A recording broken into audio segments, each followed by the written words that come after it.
itu lebih ke, oh ternyata kalau untuk ngomong diversifikasi pangan itu jangan hanya produksinya tapi juga bagaimana lidahnya. Bapak Ibu dan teman-teman semuanya, bikin santan itu sebetulnya aslinya itu bagian dari religi kalau di kita, bukan sekedar pekerjaan bikin santan selesai gitu. Jakarta Dining History. Ini nanti semua sepertinya bisa dibeli di mana nih Mas Kevin? Bisa dibeli di Gramedia tentunya. Oke, lalu satu lagi saya hanya punya satu bukunya Mas Andres Marioto adalah Krisis Pangan. Ini Mas Andres Marioto juga sudah punya beberapa buku sebelumnya. Apa aja tuh Mas Andres? Bisa pakai itu Mas Andres? Jejak pangan dan jejak kuliner. Oke. Nah saya pengen punya pertanyaan dulu buat Mas Andreas ya. Kenapa sih topik pangan itu begitu menggoda Mas Andreas untuk dibahas? Kenapa tuh? Backgroundnya apa Mas? Kalau background sebenarnya kita sejak kecil ya selalu diingatkan baik di dalam keluarga maupun di sekolah ya, negara kita itu negara pertanian gitu ya. Terus kalau orang tua ya hargai pangan, ini yang bikin nggak mudah, kemudian banyak orang di luar kelaparan gitu. Jadi itu nancep sampai kemudian saya bekerja ya.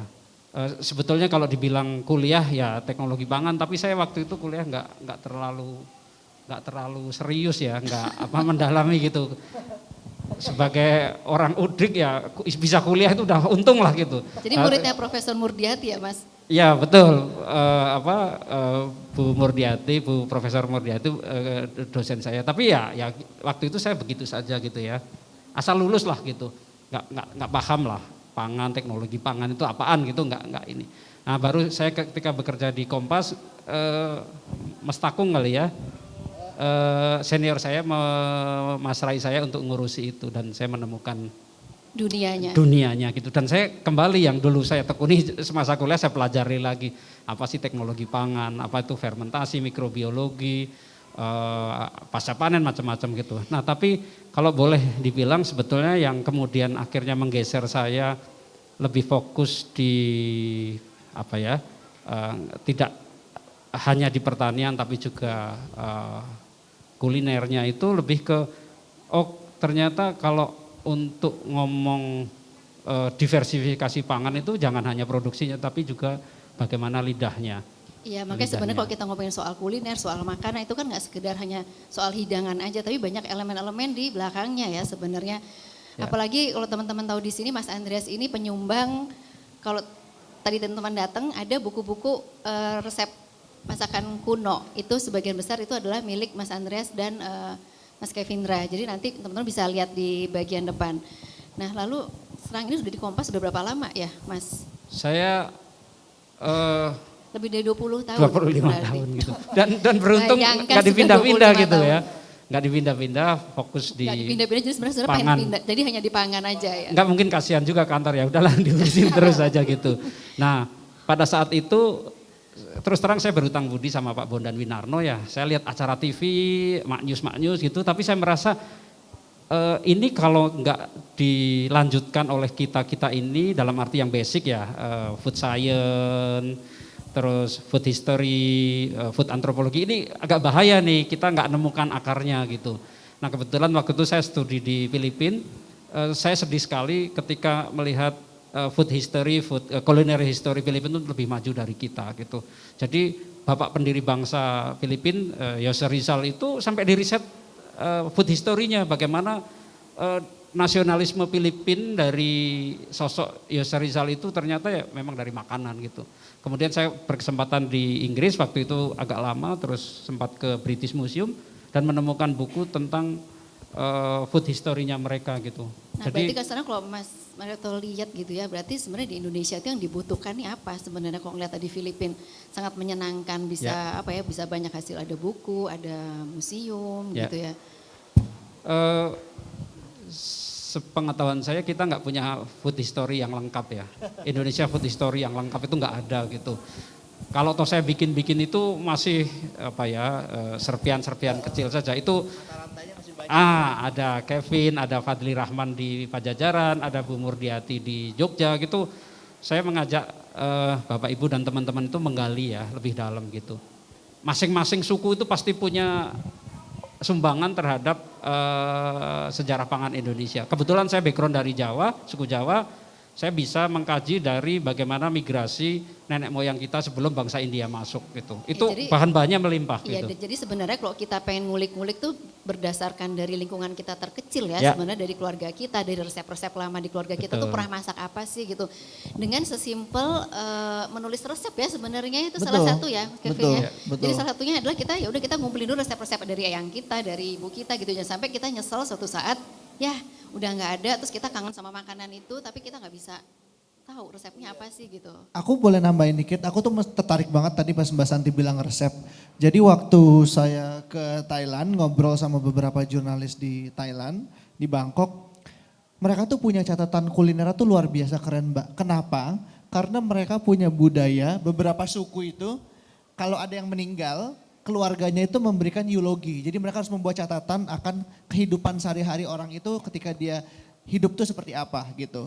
Dan itu dibacakan setelah orang itu meninggal. Nah di dalam eulogi tersebut termasuk di dalamnya adalah resep makanan kesukaannya, makanan sukanya. Jadi itu turun-temurun terus-menerus gitu.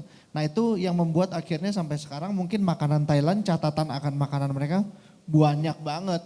Nah makanya justru itu kita juga berusaha juga mau gimana ya, mau mengingatkan ke semuanya bahwa ini loh ada resep-resep zaman dulu gitu, itu dipajang di depan. Kita juga nanti sebenarnya pengen punya yang lebih luas lagi ya dengan buku-buku resep lama. Meskipun kadang-kadang kalau dari kita juga untuk bacanya tuh sebenarnya nggak sulit Mas Noto dan Kevin. Karena ada yang pakai bahasa Belanda gitu. Jadi kadang-kadang kalau perkata-perkatanya, tapi kadang-kadang ada buku yang memang pakai masih bahasa Belanda jadul gitu. Jadi agak sulit buat di Google Translate pun kayaknya agak Belandanya susah. pun Belanda jadul ya Mbak ya. Iya, kemarin saya lihat ada harusnya kayak kebutuhannya namanya alpukat itu. Setelah saya baca, setelah saya cari-cari gitu di Google, malah tulisannya lawyer, advokat. Padahal maksudnya dia adalah alpukat gitu sebenarnya. Lalu saya pengen nanya lagi ke Mas Andreas bahwa ini kan udah 25 tahun di Kompas gitu. Aku tuh pengen tahu gitu, pernah gak sih ngerasa stuck dalam menulis gitu atau tiba-tiba gue gak ada ide banget nih mau nulis apa dan harus mulai dari mana. Itu pengalamannya selama 25 tahun menulis tuh gimana Mas? Kebetulan saya nggak ada stuck ya, nggak ada stuck sama sekali. Hebat banget nggak ada stuck sama sekali. Ide ngalir aja gitu ya, ngalir, berkunjung ke daerah, menemukan paling simpel saya pernah kalau kita di Jawa khususnya apalagi Jakarta kan bon makanan yang itu sudah mesin ya. Tapi kalau teman-teman yang dari Medan, dari Sumatera itu tahu persis bonnya itu bisa panjang gitu loh. Bahkan ada satu folio gitu. Dari itu pun saya kemudian menggali ini ada apa nih background apa ya, historinya, terus antropologinya. Ternyata itu selembar, kita namanya apa sih?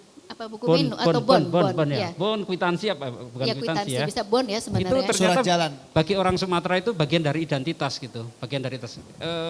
Apa ya, nggak sekedar ya saya makan ada transaksi selesai. Bagi mereka itu kalau kamu suku Karo, kalau kamu suku Minang, kalau kamu suku Batak, kalau kamu suku Melayu tuh akan nyaman di sini gitu. Dengan selembar itu gitu. Dan di situ selalu ada kata-kata yang khas suku tertentu, logo, bukan logo ya, rumah adat atau apa gitu. Dan ketika saya menemukan itu sampai apa ya, banyak lah gitu ya, panjang. Ya, jadi saya pernah main ke tempatnya Mas Andreas gitu, senang banget karena di rumah beliau itu seperti harta karun. Karena banyak banget peninggalan-peninggalan yang berkaitan dengan makanan, dengan di dunia F&B sekarang ya. Dari nota makanan yang waktu itu kertasnya kalau nggak salah besar gitu ya Mas. Gede satu. Iya satu, besar gitu. Kita nggak bayangkan satu folio itu, iya. jadi makan cuma 5.000, 10.000, ininya satu folio. Kenapa itu makanya bisa ditilik, kenapa kok zaman dulu dia pakai kertas sebesar itu? Apakah memang ya di zaman dulu memang nggak ada bon kali ya, belum ada tercipta bon atau kertas yang? Itu kayaknya dari kalau kita di Jawa mungkin agak kerasa gimana ya, tapi sebenarnya di Sumatera biasa ya, itu bagian dari identifikasi, bagian dari identitas ya, yang ya kalau kamu mau makan makanan Karo di sini gitu, kalau kamu mau makanan Mandailing yang asli ya di sini gitu, kira-kira justifikasinya salah satunya dari nota itu. Iya, nah gitu. sekarang kalau koleksinya Mas sendiri itu sekarang masih berlangsung atau gimana? Berarti apakah zaman sekarang di tahun? Iya berlangsung, tapi saya pusing juga. Saya dulu merasa kalau saya kumpulin dari apa ya, buku menu, nota macam-macam, artefak-artefak. Bapak Ibu di sini kalau bikin kelapa pasti cuma tahu parut ya. Tapi saya bisa ngumpulkan dari suku-suku itu namanya kukur. Jadi kalau kita Ukur tuh bikin sejenis parutan Ya. dari zaman dulu dari kayu ya, ya, biasanya. dan itu dinaikin, ada jenis kelaminnya cowok cewek, dan jangan salah Bapak Ibu dan teman-teman semuanya, bikin santan itu sebetulnya aslinya itu bagian dari religi kalau di kita, bukan sekedar pekerjaan bikin santan selesai Jadi bukan gitu. sekedar hanya bikin santan buat kebutuhan masak udah gitu enggak ya? Ya, enggak seperti itu gitu. Nah, saya kumpulin semua. Saya merasa suatu saat saya jadi orang kaya akan bikin museum gitu. Ternyata enggak kaya-kaya gitu. Sementara barangnya numpuk. Ah ya sudahlah, saya stop dulu nih. Saya mulai sudah sama Mas Kevin ini, ada mau enggak yang nampung ya? Dalam waktu dekat sih maunya perpusnas ya, moga-moga ya. Iya, moga-moga benar. Itu Mas Seni. Ya, semoga bisa terwujud ya dalam nanti kita misalkan bisa membuat Museum Boga Indonesia suatu Iya, saat. iya. Dan saya senang sekali gitu dan saya betah sih kalau main ke tempatnya Mas Andreas.